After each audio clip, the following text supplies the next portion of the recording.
An historic day in Kyiv. President Biden making a previously unannounced stop in Ukraine's capital city with heavily armed police and army officers standing guard. You see Joe Biden.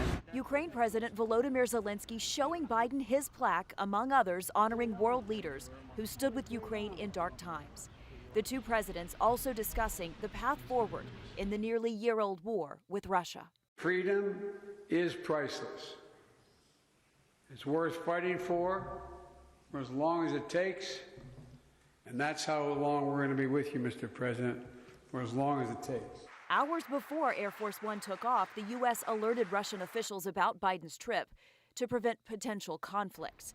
The surprise stop comes one day before Biden's trip to Poland, where he's expected to give a speech to rally worldwide support for Ukraine. The Ukrainians are now pushing back and taking back up to 50% of what the Russians took in the initial push.